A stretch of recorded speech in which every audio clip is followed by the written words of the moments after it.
May mga dasal na kabisado na ng bibig, pero hindi na natin iniisip kung sino ang nakikinig. Sa isang Catholic University sa Maynila, isang estudyante unti-unting nawalan ng kapayapaan sa mismong lugar na dati niyang tinatakbuhan para huminga. Sabi nila, kapag nakakita ka ng multo, huwag mong bigkasin ang Ama Namin o Aba Ginoong Maria. Dapat daw personal na panalangin ang sabihin mo, yung galing talaga sa puso mo. Kasi kung basta mo na lang uulitin ang mga salita, baka may sumabay.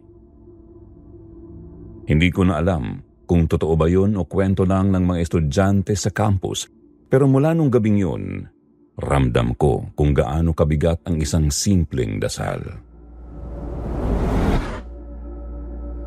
Late na ng gabi.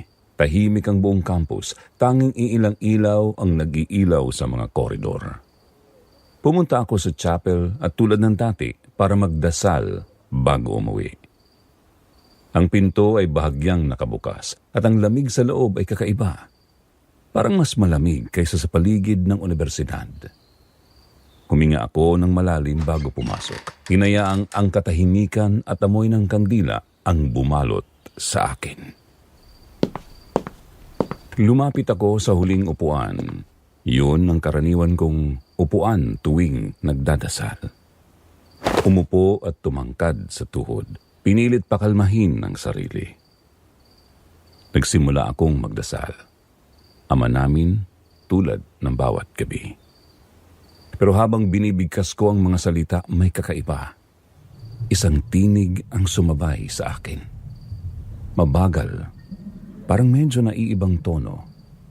Kalahating segundo na huli sa bawat salita ko. Tumigil ako sandali. Inisip na baka echo lang, pero patuloy ito hanggang sa huling Amen. Tumayo ako agad.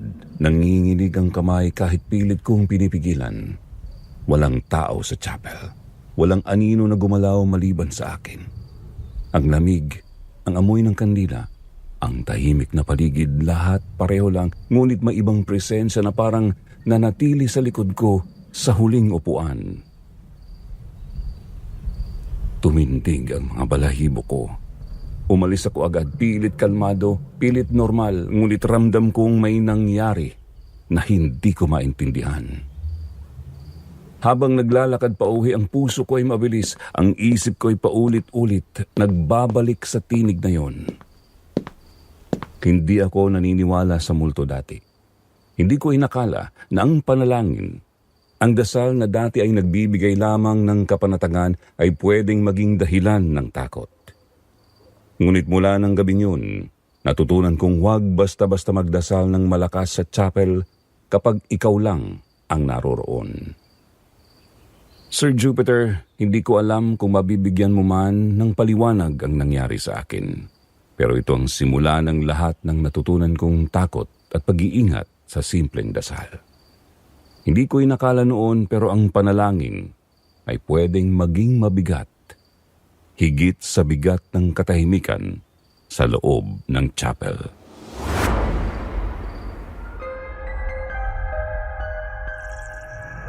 Magandang gabi po, Sir Jupiter. Ako po si Paula, 22 years old, mass communication student at working scholar sa isang Catholic University dito sa Maynila. Kung tutuusin, normal lang naman ang buhay ko noon.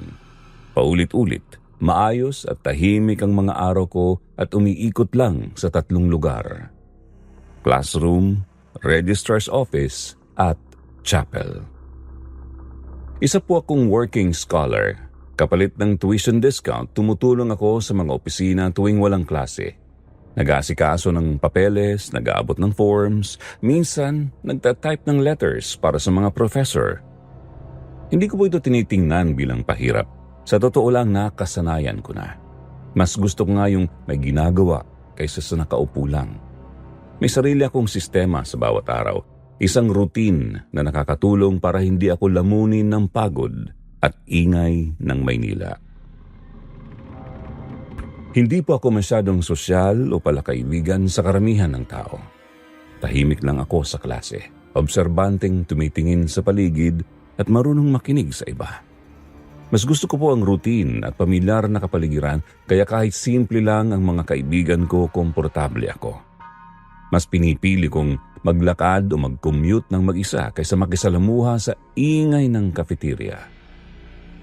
Ang ganitong ugali sa simula ay nagbibigay sa akin ng kontrol sa maliit na mundo ko, kahit na sa gitna ng lungsod. Nakatira lang ho ako mag-isa sa isang maliit na apartment malapit sa university. Wala na akong nanay at tatay. Matagal na silang wala nung bata pa ako. Lumaki po ako sa lola ko. Ang lola ko ang nagturo sa akin magrosaryo at laging sinasabi, kapag nanalangin ka, nakikinig ang Diyos. Pero dapat galing sa puso mo, hindi lang basta paulit-ulit. Matagal ko pong sinusunod yun.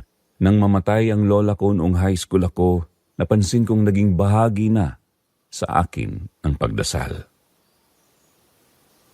Kahit nag-iisa sa bahay, sa kwarto o sa sala, lagi kong inuumpisahan at tinatapos ang gabi sa Ama namin. Para sa akin, hindi ito nakakatakot kundi nagbibigay ng proteksyon at katahimikan. Kahit busy sa school at trabaho, may isa kong habit na hindi ko nilalaktawan, ang pagpunta sa chapel bago umuwi. Minsan dasal lang ng 5 minuto, minsan mahigit kalahating oras kapag kailangan kong magpahinga. Hindi po ako relihiyosa sa sobrang tindi ng paniniwala. Para sa akin, yung pagdarasal parang paraan ng paghinga.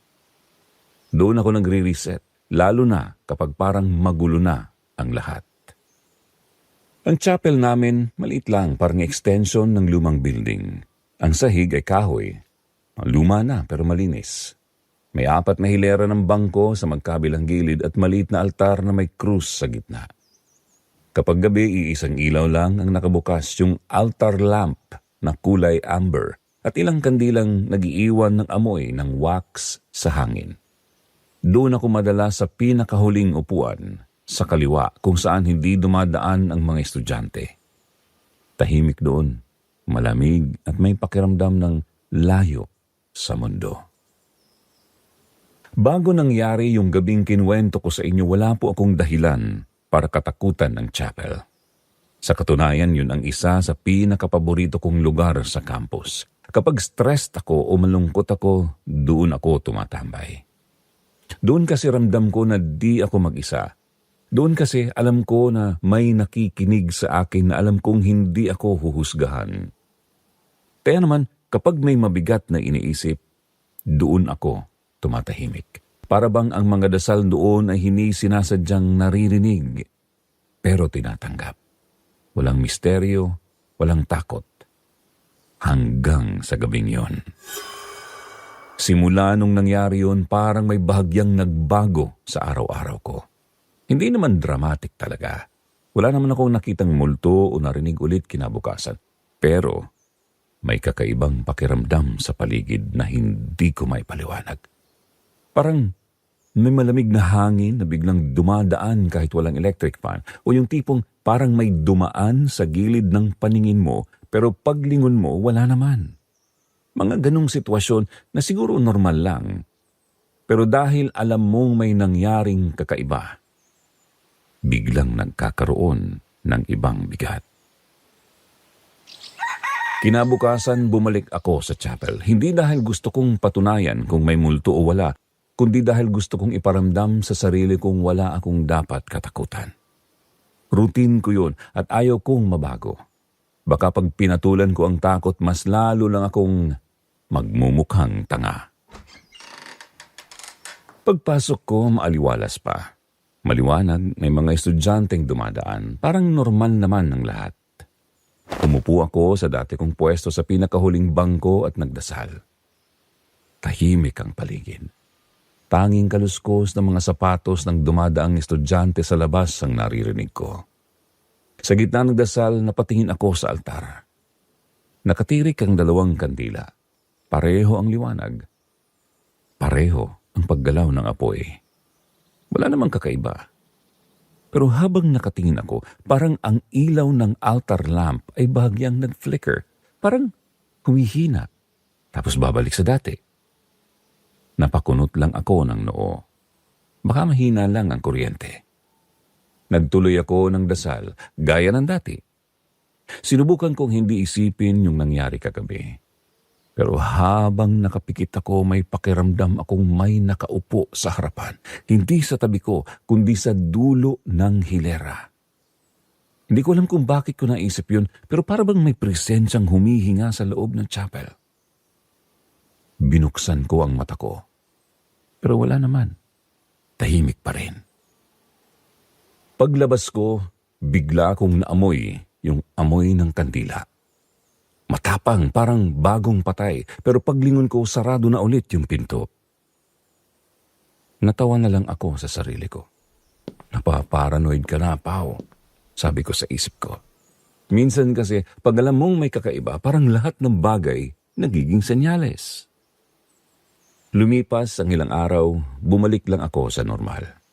Pumasok ako sa mga klase, nag-asikaso ng thesis, nagtrabaho sa registrar. May mga gabing ginagawi pa rin ako sa campus pero sinisigurado kong may kasama akong mga kaklase bago umuwi. Hindi ko sinasabi kahit kanino yung tungkol sa chapel. Baka pagtawanan lang ako. Sa totoo lang, baka nga imagination ko lang talaga yon. Kaso hindi pa rin talaga mawala sa isip ko.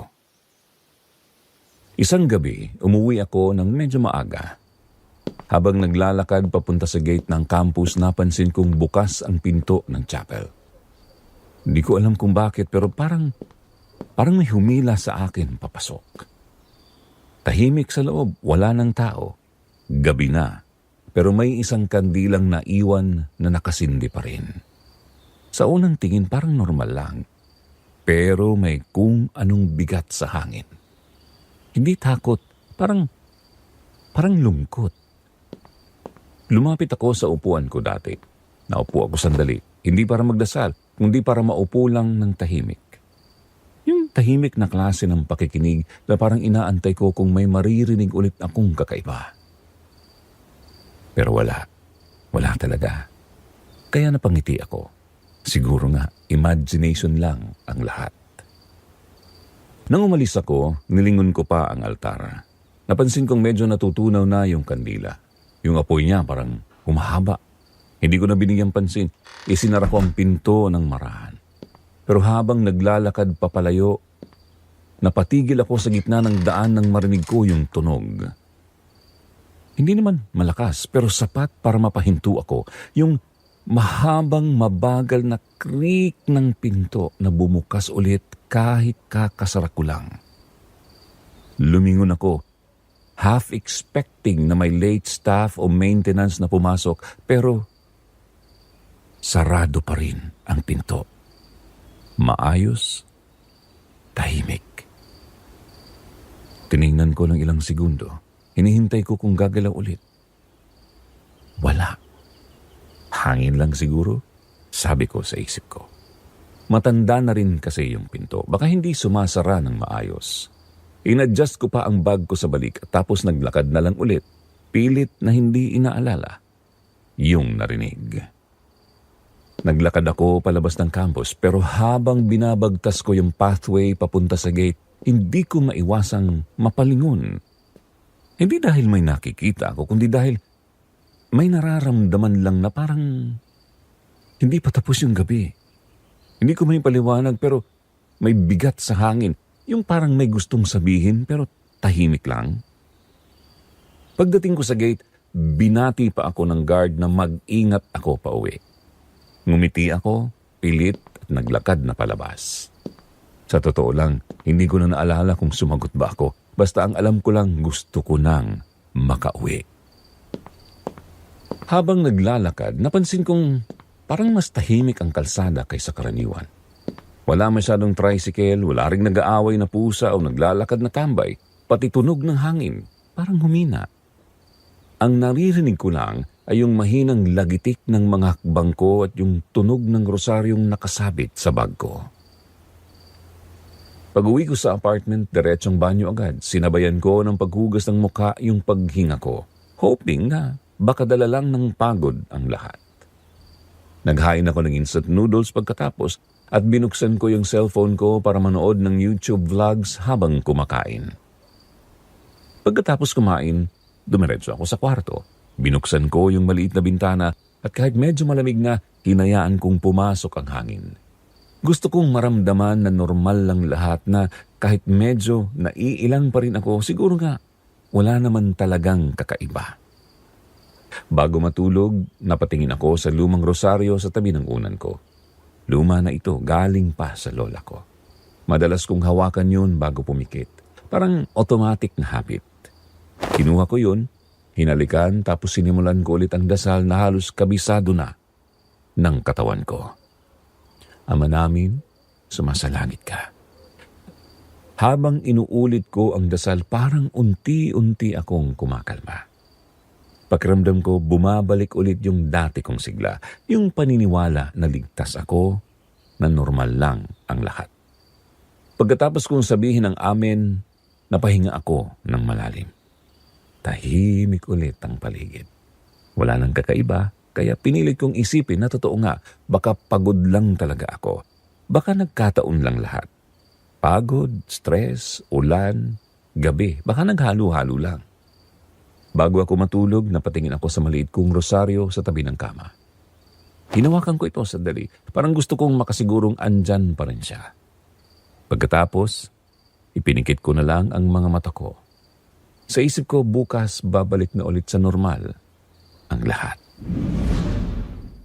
Sir Jupiter, kinabukasan matapos yung unang gabi sa chapel, pilit kong ipinagpatuloy ang araw ko na parang walang kakaiba. Nagsimula ako ng maaga, nagkape sa dorm pantry, inayos yung uniform ko at dumiretso sa registrar para tumulong. Pero habang naglalakad ako sa koridor papunta ron, parang may bumigat sa paligid.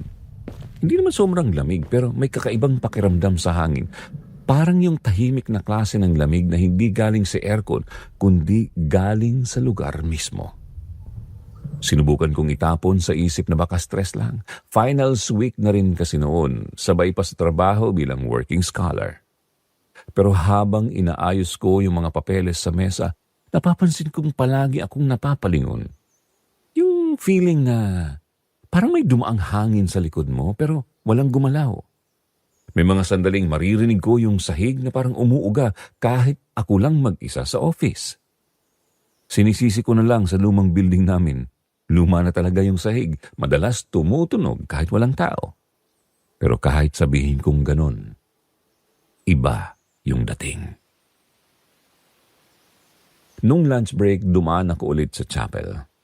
Maliwanag pa noon kaya mas kampante ako. Sabi ko sa sarili ko baka kailangan ko lang ipanatag yung loob ko. Kaya pumasok ako. Tahimik ang loob.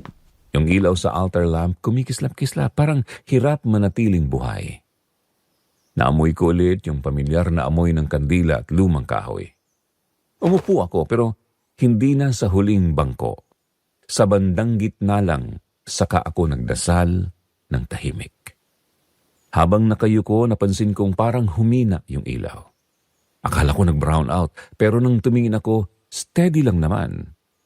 Maya-maya parang may dumaan sa gilid ng paningin ko. Puting anino lang, mabilis, pero sapat para mapatingin ako. Wala naman, walang tunog, walang galaw, pero may biglang lamig sa paligid ko. Parang may dumaan na tao sa tabi ko na hindi ko nakita. Hindi ko na tinapos yung dasal ko. Tumayo na lang ako at umalis ng dahan-dahan. Ayaw kong tumakbo kasi baka lalo akong kabahan. Paglabas ko, nakita ko yung dalawang kaklase ko sa labas ng chapel. Nagtatawanan pa sila nang makita akong galing doon. "Uy, ikaw na naman ha, baka multuhin ka na dyan," sabi ng isa.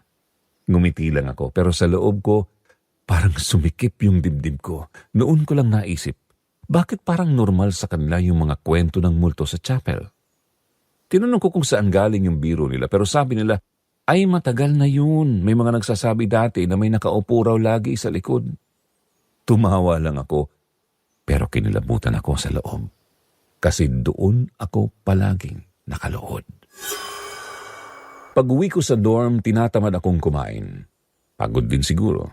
Nag-shower ako sa kanahiga. Pero kahit patay na yung ilaw, ang tagal kong makatulog.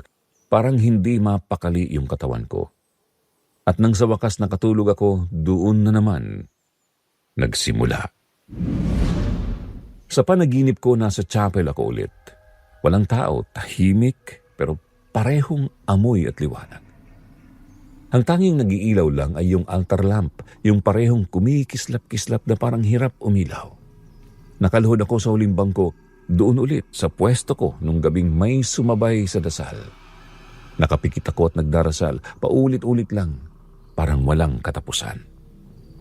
Habang nagdadasal ako, naririnig kong may kasabay na ulit. Mabagal, halos bulong pero malinaw. Gusto kong tumigil pero parang hindi ko magawa, parang may puwersang nagtutulak sa akin na ituloy lang. Hanggang sa napansin kong parang may liwanag sa gilid ko. Ayokong tumingin pero pakiramdam ko may nakatayo sa tabi ko. Hindi ko siya marinig huminga pero ramdam ko yung presensya, mabigat, malamig at parang nanunood lang. Paglingon ko, nandun siya. Babae, nakaputi, nakalugay ang buhok, nakayuko. Hindi ko makita ng malinaw ang mukha pero sigurado akong nakapikit siya. Parang nagdarasal din. Hindi siya gumagalaw. Pero rinig ko yung mahinang pagbigkas niya ng amen. Nagising akong nanginginig, basa ng pawis kahit malamig ang hangin.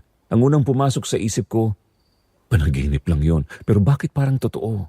Bakit pagmulat ko pareho pa rin yung amoy ng kandila na naramdaman ko sa panaginip? Hindi ako agad bumangon. Tinitigan ko lang yung kisame ng dorm at tinanong kung nananaginip pa rin ba ako. Kinabukasan, pilit kong inisip na kailangan ko lang ibalik sa normal ang lahat. Ayokong mawalan ng focus sa thesis, kaya nagmamadali akong pumasok sa campus. Maaga pa noon, mga 7 a.m. kaya halos wala pang tao. Pumasok ako sa classroom habang bumibili pa yung mga kaibigan ko ng almusal. Tahimik sa loob, yung klase ng katahimikan na naririnig mo pati sariling paghinga.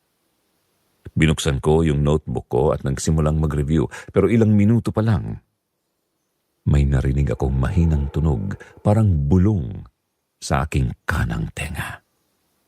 Hindi ko agad ininda, baka guni-guni lang. Pero habang lumilipas yung mga segundo lumalakas, hindi ko marinig yung mismong salita. Parang tunog lang ng taong may sinasabi sa mababang tono. Na-freeze ako sa kinauupuan ko. Parang bumigat yung hangin sa paligid at habang nakikinig ako naramdaman kong parang may hininga sa gilid ng tenga ko. Mainit, malapit, pero walang tao. Dahan-dahan akong lumingon sa kanan. Wala. Tahimik, pero paglingon ko sa kaliwa yung bulong lumipat. Hindi na mahina, parang mismong sa loob ng ulo ko nang galing. Nag-umpisa nang sumakit yung tenga ko na parang may pumipintig sa loob. Napakapit ako sa upuan at pinilit kong kumalma. Tapos bigla kong naisip baka pareho to sa nangyari sa chapel. Kaya sinubukan kong magdasal, maingat, mabagal, at pilit kong pinatatag yung boses ko. Ama namin, pero bago pa ako makarating sa sambahin ang ngalan mo, narinig kong may sumagot, mabagal, parang sinasadyang gayahin ako. Hindi ko alam kung sa isip ko lang yun o sa paligid mismo, pero malinaw. Hindi ko na tinapos. Tumigil ako sa iligtas mo kami sa lahat ng masama, sabay pikit. Nanginginig yung kamay ko pero yung boses nagtuloy hanggang amen. Pagkatapos ng biglang katahimikan. Yung klase ng katahimikan na parang hinihigop lahat ng tunog. Napasandal ako sa upuan. Nanginginig pa rin.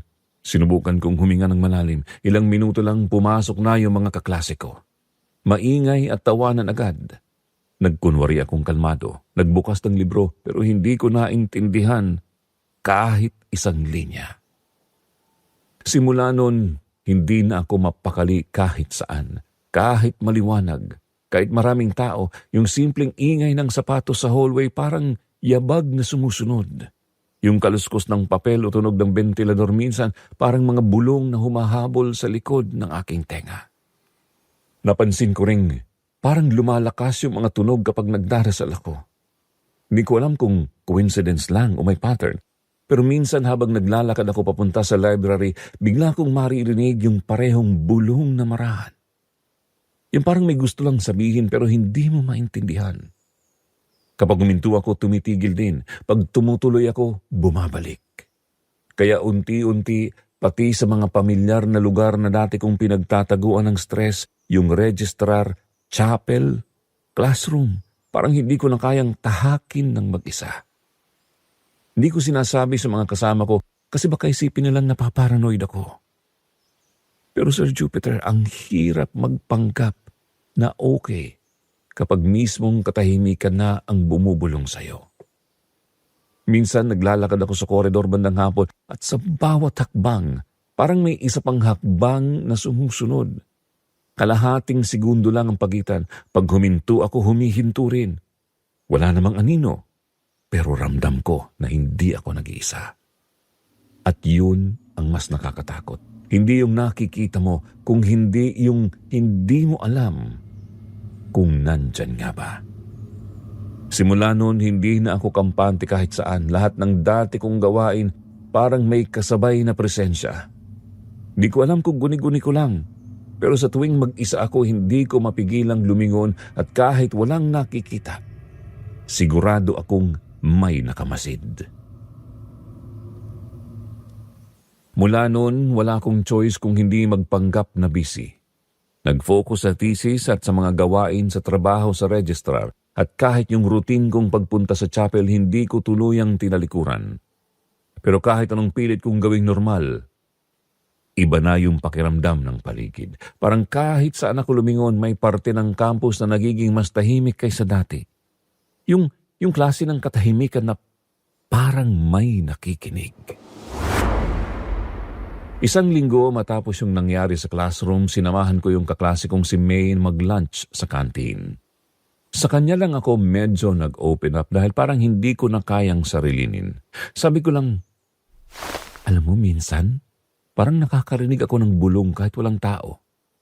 Tinawanan lang niya ako, yung tipong biro pero may halong kaba sa mata. Sabi niya, di ba lagi ka sa chapel? Baka yung white lady sa chapel yan. Sabi ng upper batch, pag doon ka raw palaging nagdadasal sa likod, may sumasabay. Nagkatawanan lang kami. Pero habang ngumingiti ako, may mabigat sa loob ko.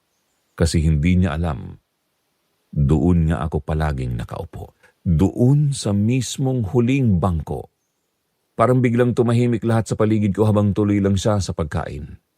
Tumangulang ako at pinilit kong itago yung kaba. Hindi ko alam kung coincidence lang na yun yung tinutukoy niyang pwesto o kung talagang may alam na silang hindi ko alam. Pagbalik ko sa registrar's office, hindi na ako mapakali. Kahit anong gawin ko, parang paulit-ulit sa isip ko yung sinabi ni May. White lady sa huling bangko sa chapel. Naisip ko bakit doon lagi ako napupunta. Di ko naman sinasadya. Siguro dahil gusto ko lang ng tahimik, ng espasyo sa likod kung saan walang istorbo. Pero ngayon parang bawat alaala ng pagdadasal ko sa bangkong yun, nagiging mabigat. Dinistract ko na lang ang sarili ko sa trabaho.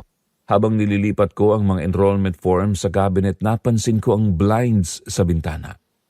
Nakaangat siya ng bahagya, hindi ko naman ginalaw. Wala rin akong natatandaang nagbukas. Sa maliit na siwang na yun, kita ko ang kunting liwanag mula sa hallway. At sa liwanag na yun, may dumaan na anino. Mabilis, maliit ang galaw, pero sapat para tumigil ang paghinga ko. Maaga pa kaya alam ko na wala naman akong dapat ikatakot kasi baka estudyante lang o teacher, di ba? Pero bakit may dadaan doon? Wala nang katabi ang registrar's office. Yung area na yun sa third floor, dead end na. May maliit lang na hallway papunta sa bintana, tapos wall na ang kasunod. Walang classroom, walang CR, walang exit. Kahit sino sa staff alam yun. Kahit ang mga janitor, hindi sila dumadaan doon kasi wala namang pupuntahan. Kaya nang makita ko yung anino, parang biglang nanigas yung katawan ko. Alam kong imposible. Kahit pilitin kong sabihin sa sarili ko na baka guni-guni lang, hindi ko makalimutan kung paano gumalaw yung anino. Parang humahakbang, parang may direksyon. Hindi siya yung simpleng shadow na dulot ng ilaw, parang mismong tao na dumaan. Pero walang tao doon. Wala talagang pwedeng dumaan. Kaya tumingin na lang ulit ako sa sahig, umayos ng postura at kunwari nag-aayos ng papel. Hindi ko kinayang silipin pa ulit. Pakiramdam ko kapag tinignan ko ng matagal baka mas malinaw ko pang makita kung ano talaga yun. At hindi ko alam kung handa ako. Tumalikod ako, pilit na pinapakinggan kung may darating na guard o staff. Pero ang sumunod kong narinig ay hindi lakad. Isa siyang mahinang hikbi. Hindi malakas pero malinaw. Hindi yung hikbing humahagulgol. Parang yung hinahabol mo yung hininga dahil pinipigilan mong umiyak. Agad kong tiningnan si Ma'am Sonia pero nasa kabilang room siya at nakatalikod, may kausap sa telepono. Walang ibang tao.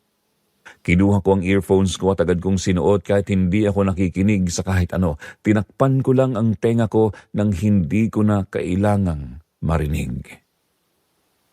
Pero kahit nakapatong yung earphone, parang may tumawag sa loob ng dibdib ko.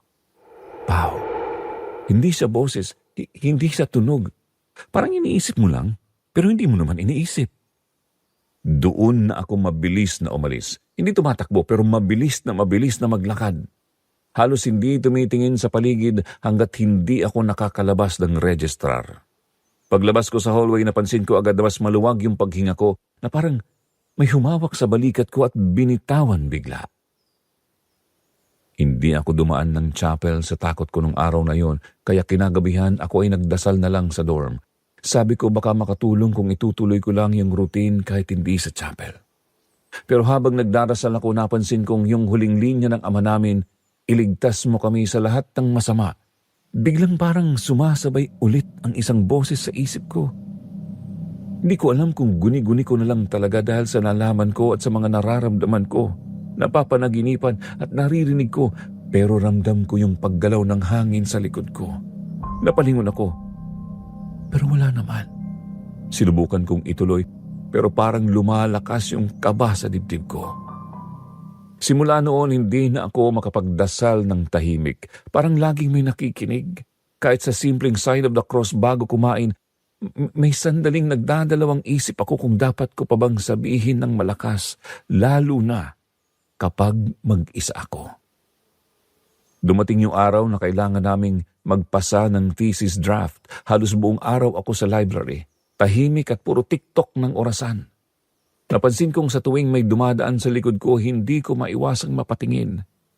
Pero sa mga sandaling walang tao, doon ko naririnig yung mga mahinang tunog, parang pabulong na panalangin.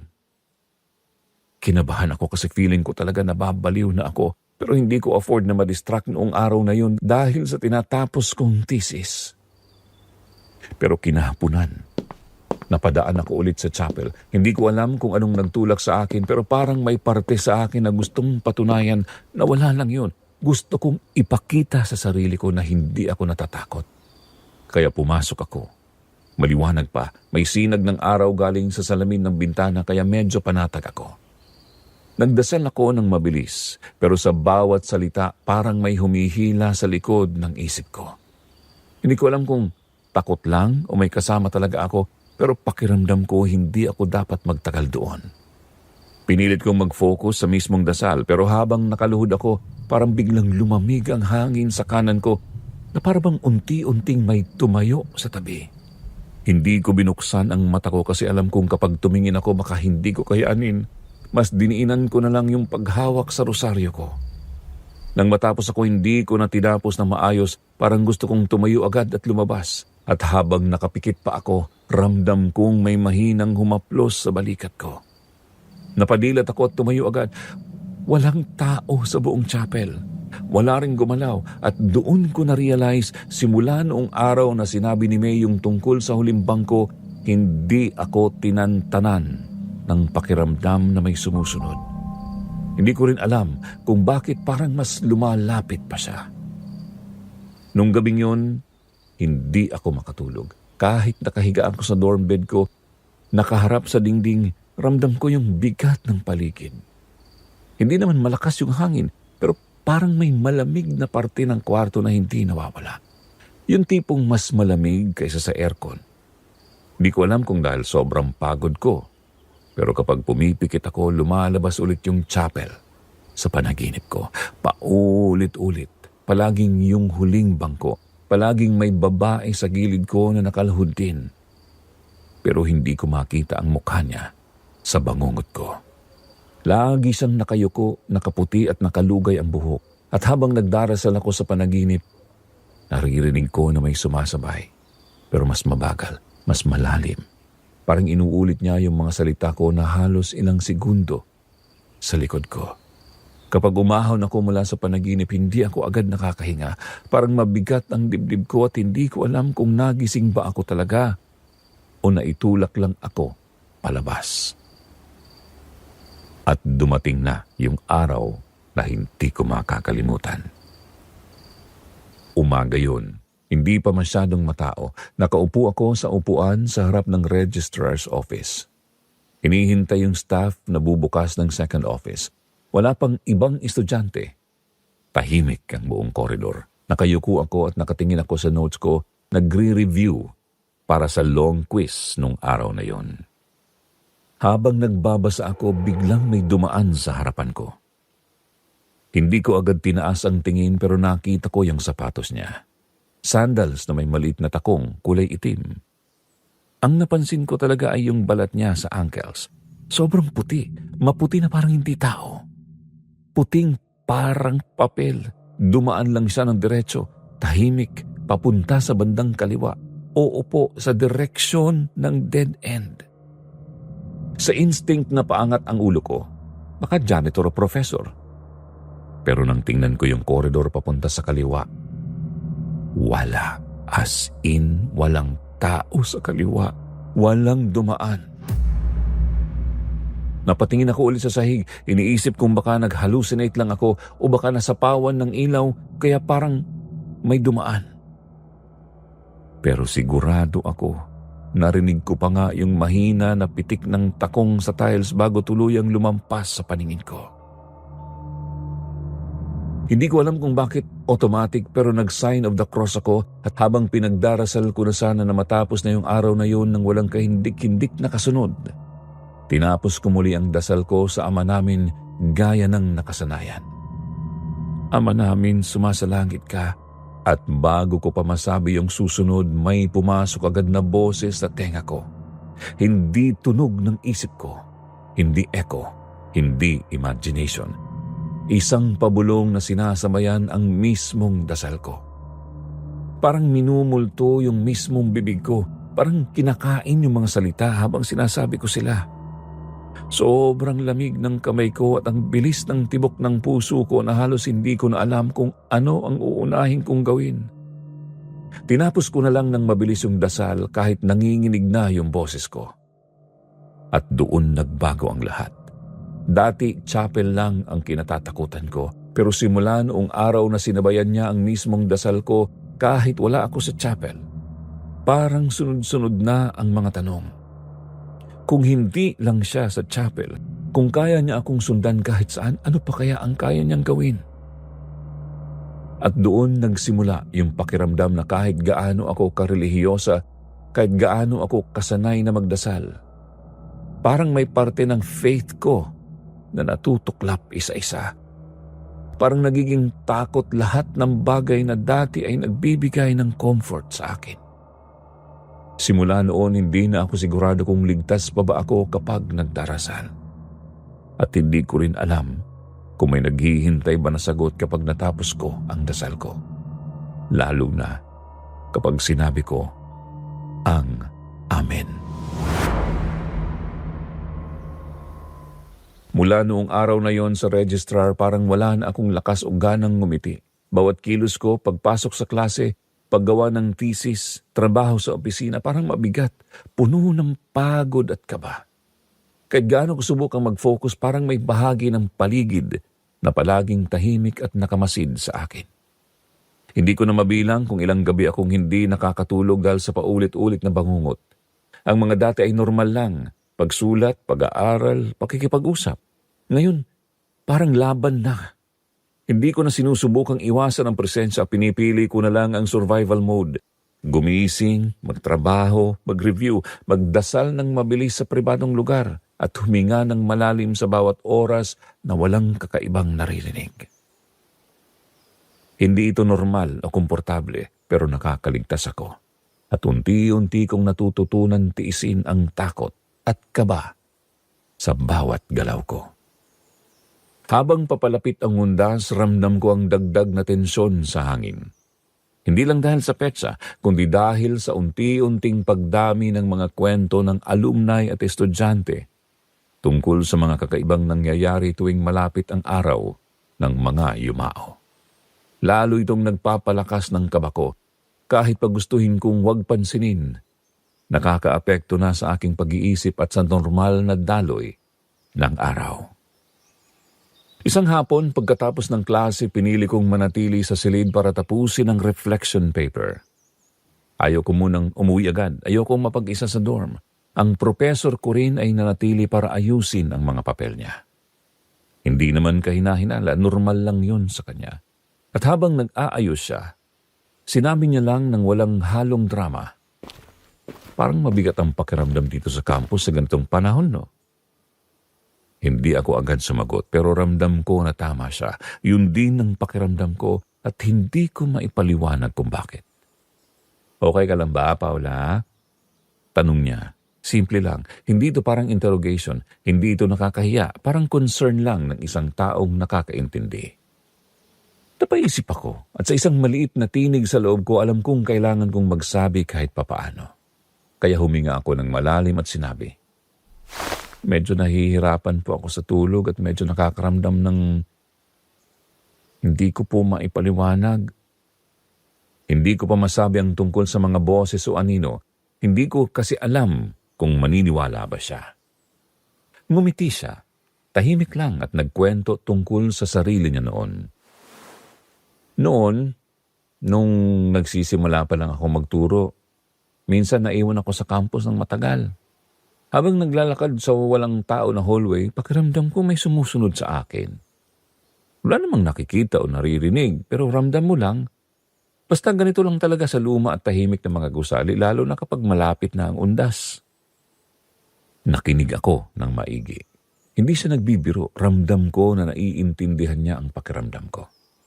Unti-unti nakaramdam ako ng kaunting ginhawa, parang may nakikinig at hindi ako hinuhusgahan.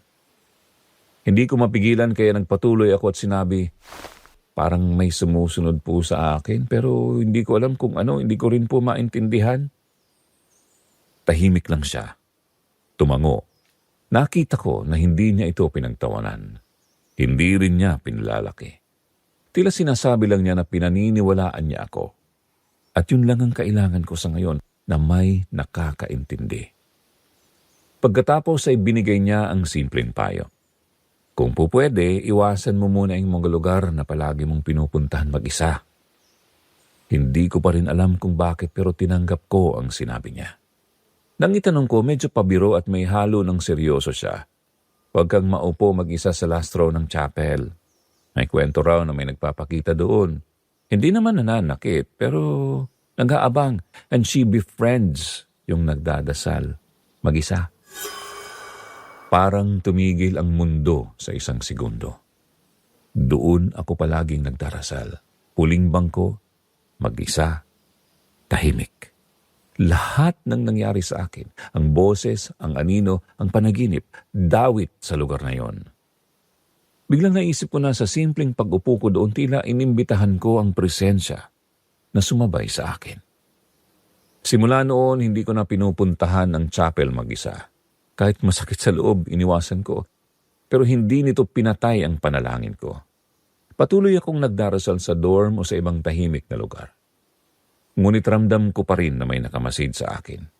Mas mabagal man, mas subtle, pero laging naroroon. Pakiramdam ko parang may nakatayo sa likod ko, may kaunting lamig sa hangin, may presyon sa tenga, pero hindi ko nakikita. Ang mga simpleng panalangin ko ay nagiging mahirap. Gusto kong maramdaman ang kaligtasan sa pamamagitan ng dasal, pero natatakot ako na muling sumabay ang siya sa bawat salita. bawat amin parang may kasunod na tanong. At hindi ko alam kung kaya ko itong sagutin.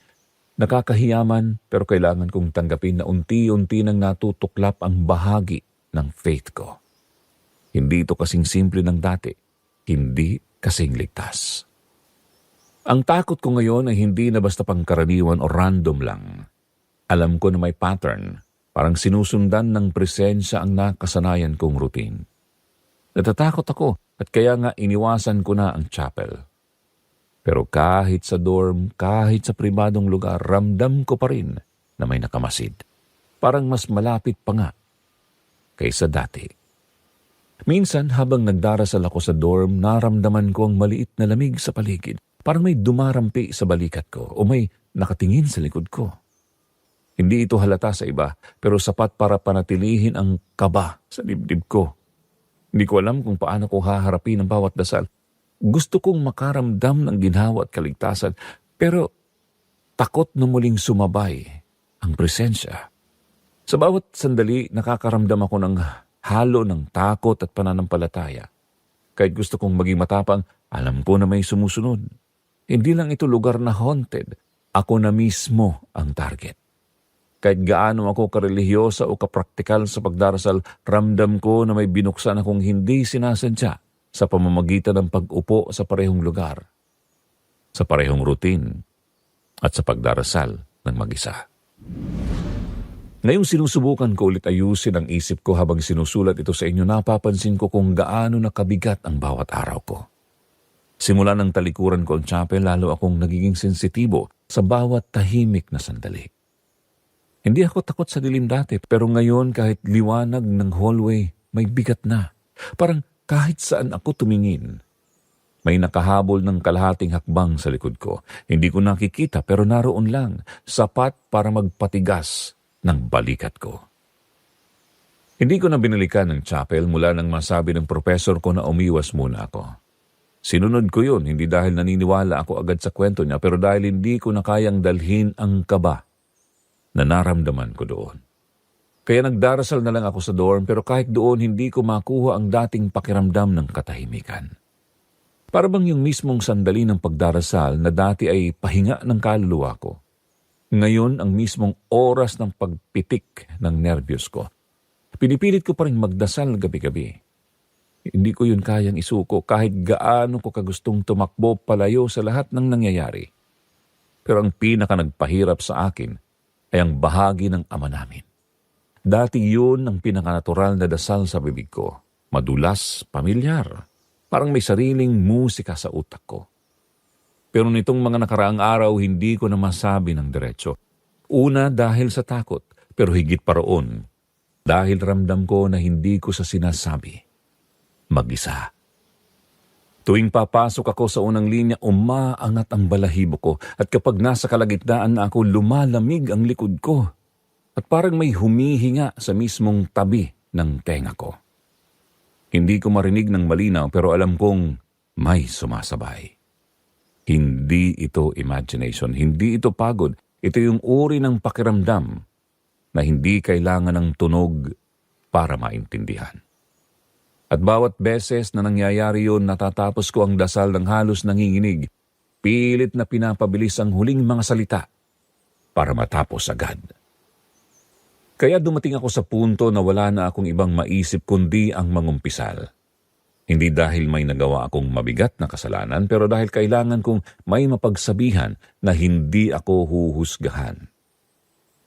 Nang araw na yun, pinag-ipunan ko ng lakas ng loob ang bawat hakbang papasok sa chapel. Kahit hindi pa madilim, parang masikip ang hangin. Hindi ko alam kung dahil sa kaba ko o dahil naroon siya. Naghihintay lang. Sa confession booth, hindi ko napigilan ang panginginig ng boses ko. Sinabi ko kay Father na matagal na akong kinakabahan at pakiramdam ko may sumusunod sa akin. Pero sinabi ko rin ang pinakamahirap aminin na tuwing nagdarasal ako ng Ama namin, may sumasabay sa akin. Hindi ko nga masabi ng buo ang dasal sa booth dahil kinabahan ako sa mismong ideya na baka marinig niya rin yun. Tahimik lang si Father pagkatapos. Hindi siya nagmungkahi ng espesyal na dasal o ritual. Ang sinabi lang niya ay ituloy ko ang personal na panalangin ko at huwag kong hayaan na ang takot ang manguna sa bawat salita ko. Walang dramatikong payo, walang matinding sermon, sapat lang para maramdaman kong hindi ako baliw. Pagkarating ko sa dorm ng gabing yun, hindi ko alam kung bakit parang mas malinaw pa ang katahimikan. Hindi naman malaki ang kwarto ko pero pakiramdam ko may espasyo sa likod ko na hindi ko kayang harapin. Ginawa ko ang nakasanayan ko, nagbihis, nag-ayos ng gamit, nag-check ng schedule para bukas. Sinubukan kong magdasal bago matulog. Personal prayer lang gaya ng sabi ng pari. Pero habang nakapikit ako, alam kong hindi ako nag-iisa sa loob ng kwarto. Hindi ko siya naririnig pero ramdam ko na parang may yumuyuko sa tabi ko, nakikinig sa mismong iniisip ko. Hindi ko rin tuloy masabi ang ama namin, parang may nakabantay sa mismong bibig ko. Kinabukasan, pagkatapos ng klase, dumiretso ako sa CR ng babae sa second floor para maghilamos. Gusto ko lang mawala kahit sandali ang bigat sa ulo ko. Nakasabit ang buhok ko sa harap ng mukha ko kaya hindi ko agad nakita nang marinig ko ang kaunting kaluskos sa likod ko. Nang tumingin ako sa salamin, ako lang naman ang nandoon. Ako lang talaga. Pero bago ako makalapit para huminga ng malalim, may dumaan na pakiramdam sa batok ko. Mababa, malamig, parang hinipan ng hangin mula sa loob ng salamin mismo. Pumikit ako ng ilang segundo at nang dumilat ako, wala naman akong nakita. Pero hindi ko makalimutan ang bigat ng tingin na parang nakasandal sa mismong balikat ko. Paglabas ko ng banyo, dumiretso ako sa hagdan. Doon ko naabutan ng janitor na nagwawalis ng koridor. Hindi ko siya kilala, pero tumigil sa bigla nang makita ako. Tinanong niya ako kung okay lang ako. Simple lang yung tono niya, pero may halong pag-aalala. Hindi ko agad nasagot. Ang sabi ko lang medyo nahihilo ako at baka pagod lang. Tumango siya pero hindi siya umalis. Para siyang may gustong sabihin kaya naghintay lang ako. Bakit po, Manong? Miss, hindi ka nag-iisa. Napalingon ako sa kanya. Po? Nakasunod siya sa'yo. Napatigil ako. Nalito kung paano niya nasabi yun. Sinong tinutukoy niya? Kung maniniwala ba ako o hindi? Kinabahan ako at natakot. Nag-umpisa siyang magsalita. Hindi diretsong kwento. Hindi rin mabilis. Para bang iniisa-isa niya yung mga piraso para hindi ako mabigla. Ang sabi niya, araw-araw daw niya akong nakikitang nagdadasal sa chapel. At araw-araw din niyang nakikita ang white lady ng chapel na tumatabi sa akin. Hindi ko alam kung anong reaksyon ko noon. Napatitig lang ako sa sahig at sa sapatos ko. Kasi parang pag tumingin ako sa likod, may makikita akong hindi ko kayang tanggapin. Hindi raw yun bagong kwento sa school. Matagal na ang kwento ng white lady. Noong baguhan pa daw siya, may mga kwento na tungkol sa isang white lady na palaging nasa chapel. Dati raw siyang estudyante. Tahimik, laging nagdadasal, mabait, hindi daw nakikipag-away. Wala halos kausap sa campus pero araw-araw may oras siya para sa chapel, para umupo sa harap ng altar, para magdasal ng matagal. Sabi ng janitor, yung babae raw na yun, yung palaging nandoon, bigla na lang tumigil magpakita sa chapel isang araw. Hindi raw lumabas ang tunay na dahilan, pero may mga nakausap siyang nagsasabing may pinagdadaanan daw yung estudyante noon. Hindi ko alam kung masama bang isipin, pero nung sinabi niya yun, parang may naramdaman akong pamilyar. Yung tipong di ko man kilala, pero parang naiintindihan ko. Tapos isang hapon daw may sigawan sa kabilang building, may nagtakbuhan, doon nila nakita. Tumalon daw yung babae mula sa 4th floor. Hindi raw sigurado kung may nagsikap tumulong o kung may nakausap siya bago mangyari. Pero ang huling nakakita sa kanya, nakita raw siyang nakaupo sa chapel mag-isa. Tahimik, nakayuko. Hindi ko alam, Sir Jupiter, pero habang nakikinig ako, may bigat sa dibdib ko na parang hindi akin. Hindi ko nga siya kilala, pero parang unti-unting nagiging malinaw na yung pakiramdam ko noon sa chapel. Hindi lang dahil sa takot, may lungkot din na hindi ko maipaliwanag. Sabi ng janitor, simula raw nung araw na yon may mga estudyante o teacher nang nakakaranas ng presensya niya. Hindi daw madalas, hindi pangkaraniwan, pero kapag nagparamdam raw siya, kadalasan sa mga estudyanteng kagaya niya. Tahimik at laging nag-iisa. Habang nakikinig ako kay Manong, unti-unting humalo sa takot ko yung ibang pakiramdam. Yung parang may kirot sa dibdib na hindi ko alam kung bakit. Natatakot ako, oo, pero may parte sa akin na naawa rin sa nangyari. Sabi ni Manong, may mga kaluluwa raw na hindi umaalis kapag hindi narinig o natapos yung huling dasal nila. Hindi raw lahat ng nagpapakita masama. Minsan naghahanap lang sila ng kakampi. At nung sinabi niya yun, parang may nag-click sa isip ko. Bigla kong naalala yung pagsabay niya tuwing nagdadasal ako ng Ama namin. Buong araw pagkatapos noon, parang may mabigat akong bitbit. Nagsusulat ako sa notes, sinubukang makinig sa klase pero wala naman talagang pumapasok sa utak ko. Kaya bago ako umuwi pagkatapos ng shift ko sa registrar, hindi na ako dumiretso pa uwi. Kahit pagod na ako, may isa pa akong kailangang gawin. Matagal ko na palang dapat ginawa ito pero ngayon hindi ko na kayang umuwi ng parang walang nangyayari. Kaya hinanap ko agad si Manong. Di ko alam kung anong klaseng tulong ang hihilingin ko sa kanya nung panahon na yun. Pero ang alam ko lang hindi ko kaya mag-isa. Pagpasok namin sa chapel, yung ilaw sa loob isang dim light lang ang bukas. Parang hinihintay talaga kami. Nanginginig ang kamay ko nang hawakan ko yung pinto. Hindi ko alam kung dahil sa lamig o dahil sa kaba. Si Manong naman tumayo siya sa may aisle. Nakatingin sa pwesto sa dulong bangko ng chapel. Hindi niya kailangan magsalita para malaman kung may nakikita na naman siya. Pero sapat na yung paraan ng pag-angat ng baba niya para maintindihan ko kung saan ako dapat lumuhod.